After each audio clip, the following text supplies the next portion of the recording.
नमस्कार, आप देख रहे हैं देश न्यूज। मैं हूं आपके साथ सूरज पाठक। हमारे खास कार्यक्रम डिबेट में आप सभी का स्वागत है। डिबेट में आज हम बात करने वाले हैं सीएए मतलब सुरक्षा की छतरी। और ये बात कही है मध्य प्रदेश के मुख्यमंत्री डॉक्टर मोहन यादव ने।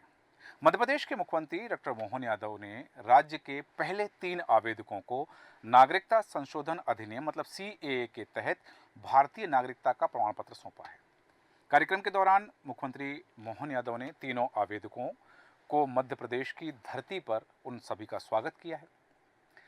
उन्होंने कहा कि सरकार और प्रशासन के माध्यम से किसी भी विभाग की कोई भी जरूरत होगी तो सरकार उनकी पूरी मदद करेगी। मध्य प्रदेश के मुख्यमंत्री मोहन यादव ने राज्य के पहले 3 आवेदकों को नागरिकता संशोधन अधिनियम के तहत भारतीय नागरिकता का प्रमाण पत्र सौंप दिया है। इसमें से 2 आवेदक पाकिस्तान से आए हैं और 1 बांग्लादेश से हैं। जिस तरह से कानून बना और कानून लागू हुआ और उस कानून में कुछ शर्तें रखी गई हैं, जैसे कि आवेदक को अफ़गानिस्तान, बांग्लादेश या पाकिस्तान का निवासी और वहाँ का अल्पसंख्यक होना चाहिए। दूसरी बात कि जो बौद्ध हैं, जैन हैं, पारसी हैं, वहाँ के हिंदू हैं, ईसाई हैं, सिख हैं, इन देशों के इस कम्युनिटी का आवेदक होना चाहिए और उसका 31 दिसंबर 2014 से पहले भारत में रहने वाला होना चाहिए। तो जो 3 आवेदक मध्य प्रदेश के पहले 3 आवेदक, सीएए जब लागू किया गया तमाम तरह की बातें हुई। दूसरे राज्यों में बात हुई कि सीएए कानून जो है वो नागरिकता छीनने वाला है, लेकिन अब नागरिकता संशोधन कानून के तहत नागरिकता दी जा रही है। मध्य प्रदेश में 3 लोगों को दी गई है। उस समय जो बातें थी वो कितनी तार्किक थी और ये जो प्रक्रिया की जा रही है इससे किसको लाभ होगा? क्योंकि जिन लोगों को नागरिकता मिल रही है 2012 में, जो पाकिस्तान के 2 बच्चे हैं, जो 2 युवा हैं, वो 2012 में भारत आए थे और अब उनको जो है नागरिकता दी गई है। यहाँ सबसे बड़ी बात यह है कि जो बात कही गई कि भारत में जो लोग आ रहे हैं अफ़गानिस्तान, बांग्लादेश या पाकिस्तान से, वो वहाँ के अल्पसंख्यक हैं, मतलब वहाँ सताए हुए हैं, इसलिए भारत आ रहे हैं, भारत में शरण ले रहे हैं और अब उन्हें नागरिकता दी जा रही है। मध्य प्रदेश के मुख्यमंत्री ने उनका स्वागत किया और आश्वस्त किया कि सरकार की जहां जरूरत पड़ेगी मदद की जाएगी। भविष्य के सपने भारत के नागरिक कहला रहे हैं, गर्व महसूस कर रहे हैं। इसके पीछे क्या वजह हो सकती है? साथ ही जो उस समय तत्कालीन स्तर पर जो बातें कही जा रही थी कि इससे घुसपैठ बढ़ेगी, देश की सुरक्षा का मामला है, तो वो बातें वर्तमान में कितनी तार्किक है, इस विषय पर हम चर्चा करेंगे। खास मेहमान हमारे साथ हैं, आपका परिचय कराते हैं। हमारे साथ हैं भारतीय जनता पार्टी के प्रवक्ता मंजरी जैन जी। मंजरी जैन जी, बहुत स्वागत है आपका देश न्यूज में। और कांग्रेस प्रवक्ता केदार सिरोही जी हमारे साथ हैं। केदार सिरोही जी, आपका स्वागत करते हैं। मंजरी जी, सबसे पहले आपके पास आना चाहूँगा मंजरी जी कि मध्य प्रदेश में 2 पाकिस्तानी और 1 बांग्लादेशी, वो लोग जिन्होंने प्रथम 3 आवेदन दिए थे, उन्हें नागरिकता दे दी गई है। आप इसको कैसे देखते हैं? और मुख्यमंत्री मोहन यादव का जो वक्तव्य है कि इस धरती पर उनका स्वागत है और सरकार उनकी हर संभव, हर स्थान पर, हर विभाग के कार्य में मदद करने के लिए तत्पर है, इससे क्या संदेश दिया जा रहा है? देखिए, ये तो एक बहुत अच्छा कदम है मध्य प्रदेश सरकार का। और जिस तरीके से माननीय मुख्यमंत्री जी ने निर्णय लिया और सीए जैसे कानून आया, माननीय प्रधानमंत्री जी की सशक्त नीतियों के अंतर्गत सशक्त दृढ़ इच्छा शक्ति के साथ जिस तरह से निर्णय हुआ, मैं समझती बहुत ही अच्छा रहा। और ये इसका एक कहना चाहिए पॉजिटिव रिजल्ट जो है वो हमें देखने को मिल रहा है। जो उस कालखंड में जैसे अफगानिस्तान, पाकिस्तान या बांग्लादेश के जो हमारे हिंदू भाई बहन थे, जैन, पारसी, तो ये सब शरणार्थी के रूप में भारत के अंदर रह रहे थे। अब उनका यहाँ का वीजा, ना वहाँ का वीजा, ना यहाँ की नागरिकता, ना वहाँ की नागरिकता, ना यहाँ कोई उनको किसी योजनाओं का लाभ मिल रहा है, ना वो वोट देने का अधिकार है। तो आप सोचिए कि वो तो ऐसे थे कि बेघर, तो आज इनको घर देने का काम किया है माननीय मुख्यमंत्री जी ने।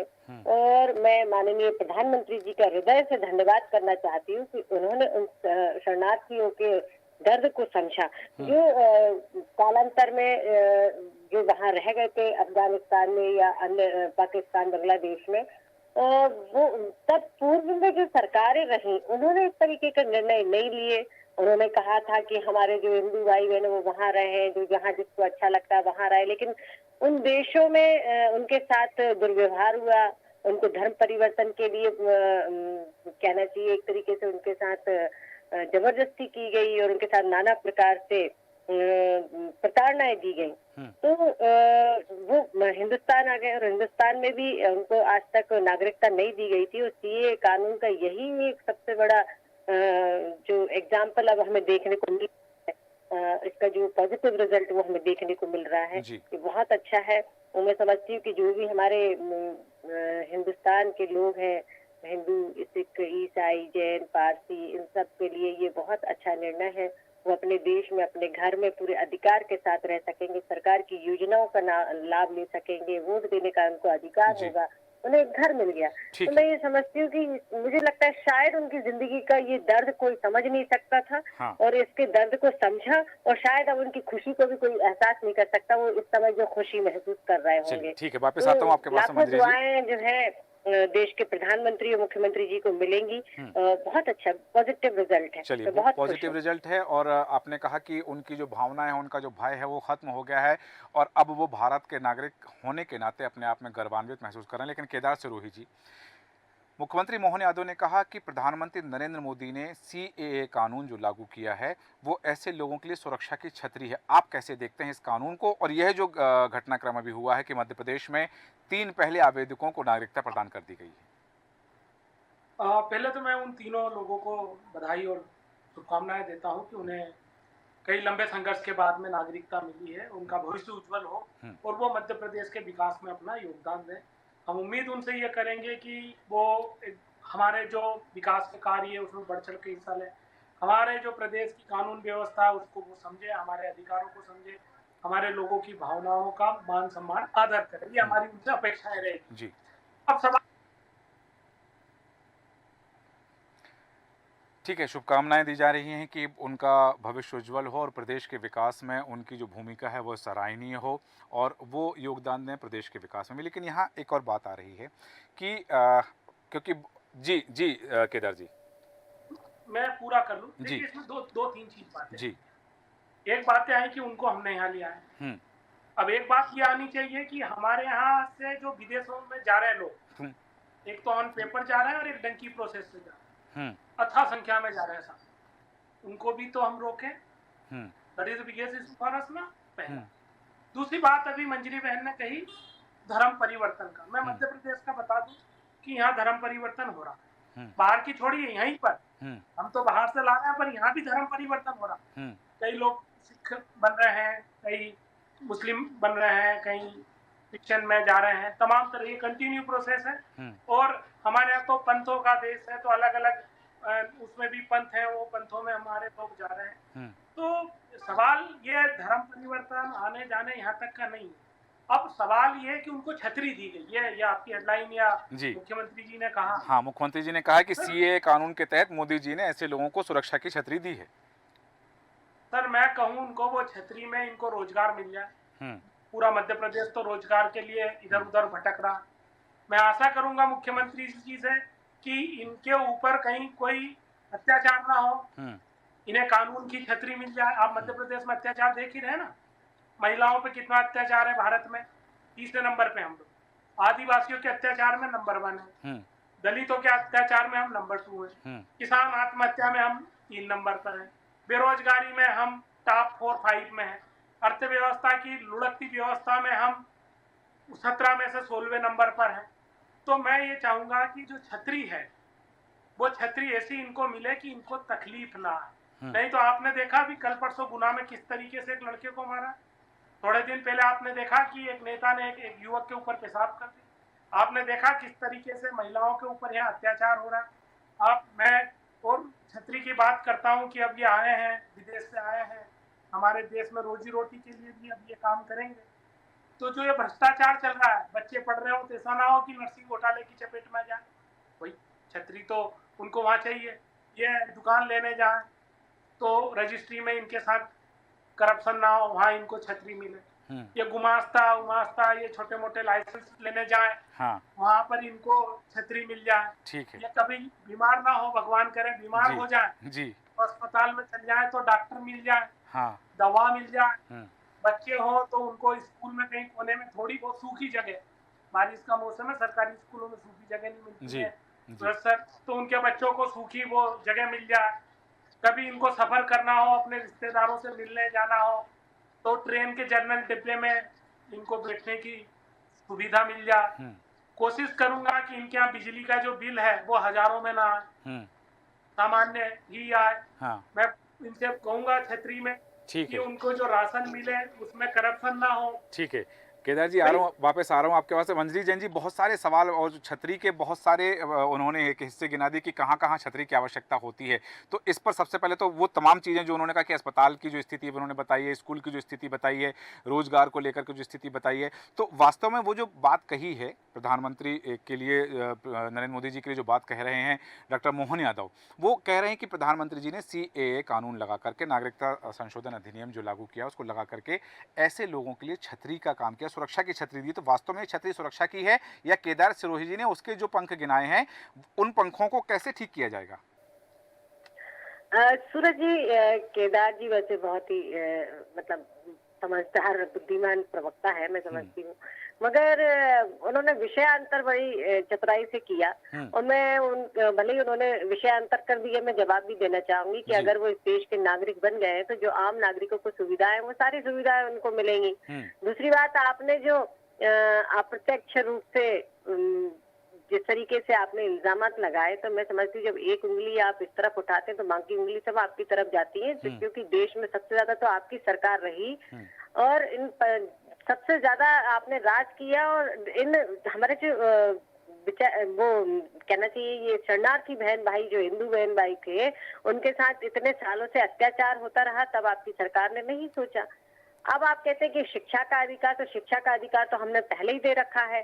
जो जो सुविधाएं, जितनी योजनाएं हैं, वो सब इनको मिलेंगी। और हमारे ये भारतीय जनता पार्टी की सरकार है, सब अच्छे से काम हो रहा है। हमने सुशासन दिया है जनता को, हमने कुशल नेतृत्व दिया है जनता को, स्थायी सरकार दी है, विकास के नए आयाम गढ़े हैं और गरीब कल्याण की जिस तरीके से माननीय मोदी जी के नेतृत्व में इस देश के अंदर काम हुए हैं, वो अनगिनत है। उनकी गिनती करना भी मुश्किल है। मैं समझती हूँ एक पूरी किताब रखेंगे तब हम, सुबह से शाम हो जाएगी तो आप पढ़ भी नहीं पाएंगे। तो इतनी योजनाएं जिनका जनता लाभ ले रही है, जिनका जनता प्रत्यक्ष रूप से लाभ भी ले रही है। ऐसा नहीं सिर्फ योजनाएं आई और कागज में चल गई। और भ्रष्टाचार की यदि मैं बात करूं तो भ्रष्टाचार का आलम तो ये था कि आपके समय में, कांग्रेस के शासनकाल में, पर्चियों पर लिखकर नियुक्तियां की जाती थी, पैसे लेके नियुक्तियां की जाती थी। और 15 महीने की सरकार इसका उदाहरण है कि किस तरह आपको रोकना चाहूंगा। अभी आपने एक वाक्यांश कहा था, अड्डा बना दिया था। अभी आपने एक वाक्यांश कहा, मंजरी जी आपको रोक रहा हूँ बीच में। आपने एक वाक्यांश कहा था कि जैसा केदार सिरोही जी के लिए आपने कहा कि एक उंगली अगर आप उठा रहे हैं तो बाकी 3 उंगली आपकी तरफ है। तो अभी आप भी तो वही काम कर रही हैं क्या? उनकी सरकार के समय ऐसा था, उनकी सरकार के समय वैसा था? सूरज भाई, जी, मैं उनकी बातों का जवाब दे रही हूँ। मैंने यही कहा कि हमने, हमारी सरकार में हमने सब कुछ देने का काम किया। आप तो इतने साल सरकार में रहे, तब आपने नागरिकता देने का क्यों नहीं सोचा? हमारे भाई बहनों को, उनके दर्द को क्यों नहीं समझा? हमारी सरकार ने समझा, क्योंकि हम संवेदनशीलता के साथ काम करते हैं, संवेदनशीलता के साथ निर्णय लेते हैं और संवेदनशीलता के साथ लोगों के दर्द को समझते हैं। तो आपका कहने का आशय है, आपका कहने का आशय कि पूर्ववर्ती जो सरकारें रही हैं या जो गैर भाजपाई सरकारें रही हैं उनमें संवेदना नहीं थी। केदार सिरोही जी, क्या ये संवेदनहीनता का आरोप लगाया जा रहा है आप पर? ये सत्य बात है जी केदार जी। सर बिल्कुल, ये हम पे संवेदनहीनता का तो बड़ा आरोप है सर, और मैं मानता हूँ हम तो बहुत ही असंवेदनशील थे। जी हमारी सरकार तो इतनी असंवेदनशील थी, हमारे यहाँ सर ये संवेदना नहीं कि सोने से पीतल बच जाए, इतना बड़ा काम सर हम नहीं कर पाए थे। इसके लिए मैं माफी चाहूंगा। मैं ये भी चाहूंगा कि हमारी सरकार में फूलों ने आत्महत्या नहीं की सर, मैं माफी चाहूंगा, ये हमारी सरकार नहीं कर पाई। इसका तो मतलब मैं ये नहीं, सरकार में हमारी ने पेपर के जो लीक हुए सर, वो हमारे यहाँ नहीं हो पाए। हम तो बड़े संवेदनशील थे, ये तो संवेदनशील है सर। मैं एयरपोर्ट पर लोगों को मरते हुए, गिरते हुए नहीं देखा सर। मैंने सर रोड को बहते हुए, हमारे यहाँ तो बड़ी सरकारियों ने ऐसे काम नहीं किए, तो ये तो आपके बन रहा उधर बहता जा रहा है सर। मैं मतलब हमारी सरकार ऐसी नहीं थी तो आर्मी के लोगों को दाल में दाल ढूंढनी पड़े। सर बहुत बहुत हमारी तो सरकार बेहद ही असर करती है। सर हमारे यहाँ तो पेंशन के लिए आंदोलन भी करते थे, अभी वो हमारी असर। हमारे यहाँ लोग जो थे वो रोजगार पा जाते थे, लोगों को रोजगार मिल जाता था, वो तो असंवेदनशील तो रोजगार के लिए तो कहा मंजरी जन ने कि पर्ची पर नियुक्तियां कर दी जाती थी आपकी सरकार में। हाँ जी, अभी मंजरी जन जी ने कहा कि पर्ची पर नियुक्तियां कर दी जाती थी आपकी सरकार में। ठीक है साहब, कहा कि पर्ची पे खुली तो होती थी। अब ये नर्सिंग घोटाले में, ये व्यापम में, ये डिजिटल पर्ची थी ना सर। ठीक, डिजिटल पर्ची से कर दिया इन्हें। थोड़े स्मार्ट लोग हैं ना भाजपा के, हाँ, तो वो डिजिटल से कर दे रहे हैं सर। डिजिटल लेन देन ज्यादा है इनका। ठीक है। हालांकि एक आरोप भी तो लगाया डिजिटल मंजरी जन जी ने कि आसान आपने होता है। विषयांतर कर दिया है। लेकिन हम वापस अपने विषय पर आएंगे और हमारे साथ में राजनीतिक विश्लेषक शैलेंद्र मिश्रा शैली जी हैं। बहुत स्वागत है शैलेंद्र जी आपका। और आपके पास आना चाहूँगा। बात हो रही है कि मध्य प्रदेश में 3 पहले वो आवेदक जिन्होंने नागरिकता संशोधन अधिनियम के तहत आवेदन दिया था, मुख्यमंत्री मोहन यादव ने उन 3 लोगों को, जिसमें 2 पाकिस्तान से हैं, 1 बांग्लादेश से हैं, उनको भारत की नागरिकता का प्रमाण पत्र सौंप दिया है। सबसे पहले इस घटना को आप कैसे देखते हैं? दूसरा जो बात उन्होंने कहा कि हम और भी अन्य लोगों का स्वागत करते हैं और प्रधानमंत्री नरेंद्र मोदी ने CAA लागू करके एक सुरक्षा की छतरी दी है। ये जो घटनाक्रम, जो वार्तालाप अभी चल रहा था, वो सुरक्षा की छतरी पर चल रहा था। तो आप इस पूरे घटनाक्रम को कैसे देखते हैं? देखिए सूरज जी, सबसे पहले तो मैं आपके दर्शकों से खेद जताता हूँ, मैं देरी से जुड़ा, उसके लिए खेद है। दूसरी बात, आपने जो प्रश्न किया, ये CAA कानून लागू होने के बाद मध्य प्रदेश में पहले 3 लोगों को प्रमाण पत्र दिया गया है, जिसकी चर्चा हम लोग कर रहे हैं। ये स्वागत योग्य कदम है और भारत के बाहर जिन देशों से जो अल्पसंख्यक लोग हैं जो भारत की नागरिकता ले सकते हैं, उसके दृष्टिकोण से अगर देखें तो ये बहुत अच्छा कदम है, स्वागत योग्य है। और इस पर जितने भी तमाम तकनीकी पहलू होते हैं उसकी जांच उपरांत ही सरकार जो है ये निर्णय तक पहुंचती है। और ऐसे लोग जो अन्य हमारे पड़ोसी मुल्कों में, खासकर बांग्लादेश, पाकिस्तान में जो हमारे हिंदू भाई हैं या और अन्य जो समाज के लोग हैं, जिन जातियों को शामिल किया गया है, जो वहाँ पर अल्पसंख्यक की भूमिका में है, उन लोगों के लिए ये बहुत ही, आप समझिए, ऐतिहासिक दिन है। कितने वर्षों तक अगर वो वहाँ पर तकलीफ़ झेल रहे थे और उनको लगा कि नहीं, हमको भारत की में जाना चाहिए और भारत की नागरिकता लेना चाहिए, और सरकार ने ऐसे प्रावधान की है, बीजेपी की NDA सरकार ने, जिसके बाद ये जो एक लंबा सपना था ये अब साकार हो पा रहा है। और मुझे लगता है कि भारत सरकार ने इसमें जितने भी तकनीकी पेंच थे और तकनीकी खामियां थी और जो सिक्योरिटी के जो पैरामीटर्स थे, उन सबका अध्ययन करने के बाद ही CAA कानून बनाया गया था। और इस दिशा में ये अच्छा कदम है। बस ये ख्याल रखना होगा कि जो नागरिकता दी जा रही है जिन लोगों को, वो वाकई उसके लिए डिज़र्व करते हों। हालांकि ऐसा कोशिश भी की जा रही होगी सरकार की तरफ से, लेकिन और आगे इसको और बारीकी से ध्यान रखा जाए, जिससे कि भविष्य में भारत की सुरक्षा में कोई सेंध जैसी स्थिति ना। लेकिन यहाँ एक बात आई थी मिश्रा जी, पहले बात आई थी कि ये जो कानून है ये नागरिकता देने के लिए, नागरिकता छीनने के लिए। पश्चिम बंगाल में इस तरह की बातें उठी थी, हमने सुना है उस समय पे। तो अब वो बातें सब धराशायी हो गई? जी देखिए, निश्चित ही आप उदाहरण के लिए पाकिस्तान में देखें, हम लोग कितने सोशल मीडिया पे और न्यूज़ चैनल्स पे वीडियोस आते हैं कि वहाँ पर जो अल्पसंख्यक की भूमिका में है, खासकर हिंदू लोग जो हैं, वो कितने कष्ट और तकलीफ़ों में झेल रहे हैं वहाँ पर, और समय समय पर उनके ऊपर जिस प्रकार के अत्याचार होते हैं, ये भी वीडियोस आते हैं।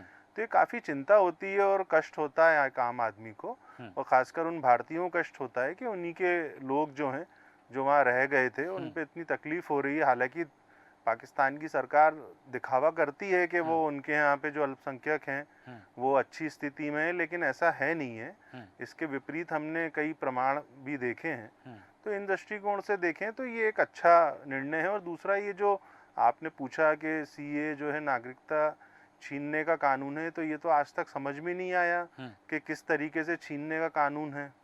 तो ये तो मुझे लगता है कि केवल राजनीतिक बातें थी। ठीक है। और अभी देखें तो आप सभी राजनीतिक दल जो हैं इस पूरे मामले पे लगभग सहमति हैं। चलिए वापस आता हूँ आपके पास में, लेकिन मंजरी जन जी आपके पास आऊँगा। एक बात उठी है यहाँ पर, केदार सिरोही जी ने कही कि क्या, जैसा कि आज हम देख रहे हैं जब चर्चा हो रही थी, सीए कानून लागू करने की बात हो रही थी, तब ये बात कही गई कि जो भारत के नागरिक हैं वर्तमान में, उनके रोजगार, उनकी ज़मीन, उनके मकान, उनके हिस्सेदारी पर ये एक तरह का डाका होगा कि यदि दूसरे देश से कोई आया है, वो हमारे यहाँ शरणार्थी है, वो भले ही उस वहाँ पर अल्पसंख्यक है, जैसा कि बात भी हो रही है कि पाकिस्तान, अफगानिस्तान और बांग्लादेश से बौद्ध, जैन, पारसी, हिंदू, ईसाई और सिख, ये इस कम्युनिटी के लोग यदि आते हैं जो वहाँ पर अल्पसंख्यक हैं, तो उन्हें भारत की नागरिकता दी जाएगी और देना शुरू हो गई है। बात ये भी उठी थी कि जो भारत के लोग हैं, उनका जो हक है कि उनको रोज़गार चाहिए, उनको नौकरी चाहिए, तो ये लोग भी उस पर चूँकि भारत के नागरिक बन जाएंगे तो इनका भी अधिकार हो जाएगा, तो ये अधिकार बँट जाएंगे, इससे चीज़ें जो समस्या हैं वो और विकराल हो जाएंगी। इस पर आपका मंतव्य क्या है? देखिए सूरज जी, परिवार के लोग हैं वो हमारे, अखंड भारत के जब ये हिस्सा थे अफगानिस्तान और पाकिस्तान, बांग्लादेश, तो ये हमारे अखंड भारत के हिस्सा थे और वहाँ पर जाति के आधार पर, कम्युनिटी के आधार पर, धर्म के, जाति के नहीं, धर्म के आधार पर देश को बांटा गया और धर्म के आधार पर ही हमारे भाइयों, हिंदू बहनों भाइयों पर अत्याचार वहाँ होते हैं। तो निश्चित तौर पर जो हमारे परिवार के लोग हैं, अगर हम एक रोटी खा रहे हैं, अगर मेरे परिवार का कोई भाई है वो परेशान है, मेरे साथ आ जाएगा तो मैं उसके साथ मिल बांट के खाऊंगी ना, उसमें क्या दिक्कत है। लेकिन भारत सरकार जो हमारे शरणार्थी भाई बंधु जो आ रहे हैं और उनको नागरिकता दे रहे हैं, तो प्रतिबद्ध है कि उनको हर तरीके से उनको सुरक्षा मुहैया कराई जाए और उनको हर योजना का लाभ मिला जाए। मंजरी जी, एक छोटी सी जिज्ञासा है मेरी। मंजरी जैन जी, एक छोटी सी जिज्ञासा। आपने कहा अखंड भारत का हिस्सा है, चाहे बांग्लादेश की बात करें, पाकिस्तान की बात करें, अफगान की बात करें, तो ऐसी कोई स्थिति करे ना भारत सरकार की ये नागरिकता देने की जरूरत ही नहीं पड़े कि उन तीनों देशों के नागरिक अपने आप भारतीय नागरिक बन जाए, वो तीनों देश भारत में शामिल हो जाएं।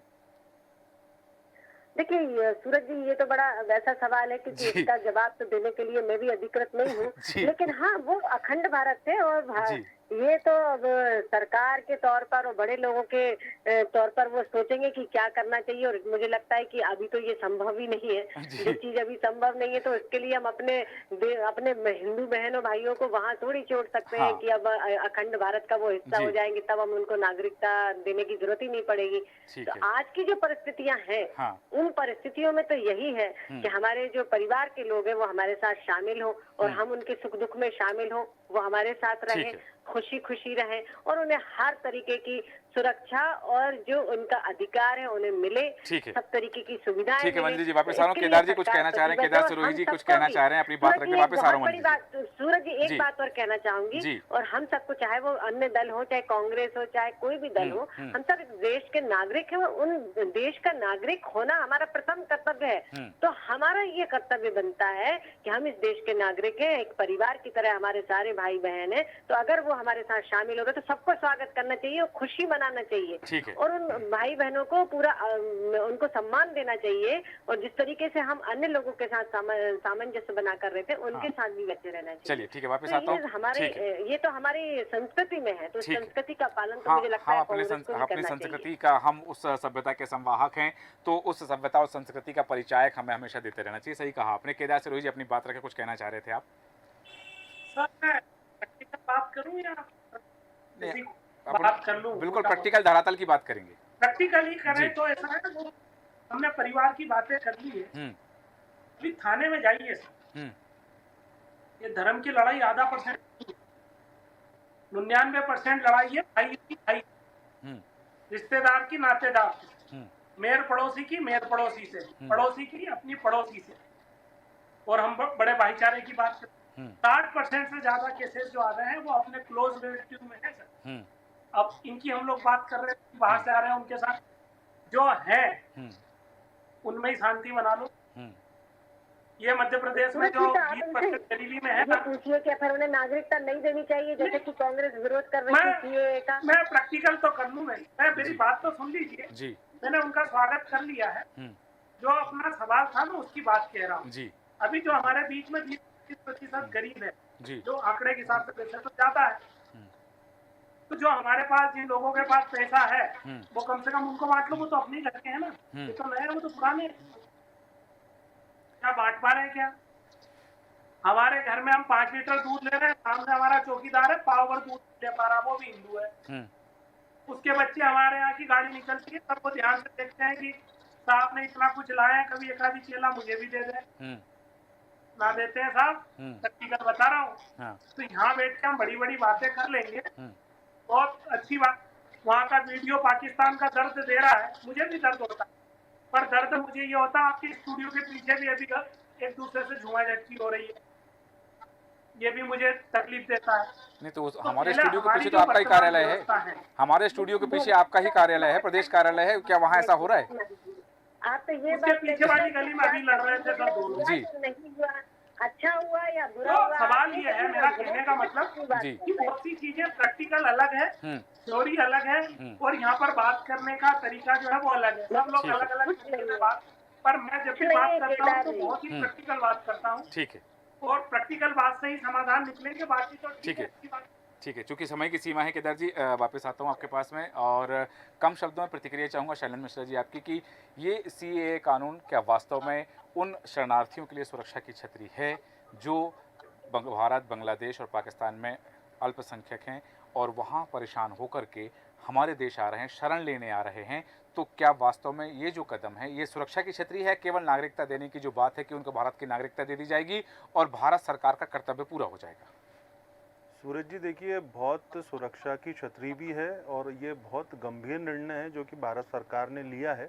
उदाहरण स्वरूप आप देखें, 1947 में जब बंटवारा हुआ, भारत और पाकिस्तान बना, तो उस वक्त पाकिस्तान में जो आंकड़े बताए जाते हैं कि 20% तब की आबादी में मुस्लिम था, वो सॉरी हिंदू था। अभी वो 2024 जनवरी में एक आंकड़ा जो आया उसके मुताबिक 2% ही बचे हैं, और उसमें भी ज़्यादातर जो हिंदू थे वो दलित हो गए हैं वहाँ पे। और उन पे मैंने जैसा कि पहले भी कहा, कई प्रकार के अत्याचार होते हैं, उन पे दबाव बनाया जाता है, कम्युनिटी चेंज करने का दबाव बनाया जाता है।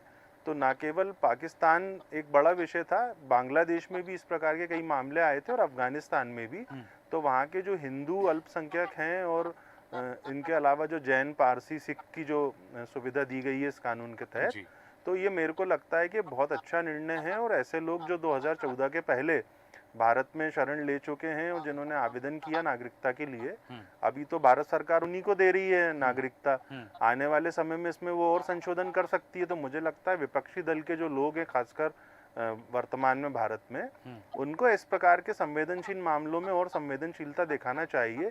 मैं किसी की जाति की तुलना, आबादी की तुलना नहीं करना चाहता हूँ आपके मंच के माध्यम से, लेकिन क्योंकि ये एक गंभीर कानून है और मेरा इसमें विनम्र अनुरोध है सभी से, एक ये अच्छा मंच है देश न्यूज़ का, ये बहुत स्वागत योग्य कानून है। और जो दबे पिछड़े लोग हैं दूसरे हमारे पड़ोसी मुल्क में, जिनसे हमारे रिश्ते समय समय पे खट्टे मीठे भी रहे हैं, और क्योंकि उन्होंने वहाँ पर उन जाति के लोगों का विशेष ख्याल नहीं रखा है, और अगर भारत उनको शरण देता है तो ये स्वागत योग्य है। और चिंता की विषय क्या है? चिंता का विषय रोहिंग्या है, जो अवैध तरीके से भारत में बसे हैं, रोजगार वो छीन रहे हैं, अपराध वो कर रहे हैं। तो देश में सूरज जी बात ये होना चाहिए, जो अवैध तरीके से भारत के भीतर घुस गया है और अवैध तरीके से रह रहा है और अपराध को बढ़ावा दे रहा है, आबादी बढ़ा रहा है, ऐसे लोगों को चिन्हित करके बाहर निकालना चाहिए। सीए जो है ना सूरज जी, ये किसी की नागरिकता छीनने का कानून नहीं है, तो बड़ा सरल सा मामला है, इसे बेवजह पेचीदा किया जाता है। बिल्कुल, ये बहुत साधारण चीज़ है कि जो अल्पसंख्यक पाकिस्तान में है, बांग्लादेश में है, अफगानिस्तान में है, वो भारत में शरणार्थी बन के आते हैं, तो भारत सरकार CAA के तहत उन्हें नागरिकता देगी। और बात ये भी हो रही है कि हक की बात हो रही है, रोजगार की बात हो रही है, सुविधाओं की बात हो रही है, तो सरकार को इन चीज़ों पर भी ध्यान रखना होगा। इस तरह की बातें सामने आई, हालांकि बिंदुओं ने जिन पर हम चर्चा कर सकते हैं, पर समय हमें अनुमति नहीं देता। चर्चा को विराम देंगे। मंजरी जैन जी, केदार सिरोही जी, शैलेंद्र मिश्रा चले जी, आप सभी का धन्यवाद चर्चा में शामिल होने के लिए। बात हो रही है CAA मतलब सुरक्षा की छतरी है, क्योंकि मध्य प्रदेश में CAA कानून के तहत नागरिकता मिलना शुरू हो गई और CM डॉक्टर मोहन यादव ने 3 लोगों को प्रमाण पत्र सौंपा है। राज्य के पहले 3 आवेदकों को नागरिकता मिल गई है और CAA के तहत नागरिकता का प्रमाण पत्र दिया गया है। मध्य प्रदेश की धरती पर उनका स्वागत किया गया है। साथ ही बात यह भी आई है कि उन्हें वो तमाम सुविधाएं, चाहे स्वास्थ्य की हो, रोजगार की हो, शिक्षा की हो, वो उसके भी हकदार हैं भारत का नागरिक होने के बाद। तो सरकार की वो जिम्मेदारी भी, सरकार इस जिम्मेदारी को कैसे पूरा करेगा, देखना दिलचस्प होगा। हमारे आज के खास कार्यक्रम में इतना ही। बने रहें देश न्यूज़ के साथ। नमस्कार।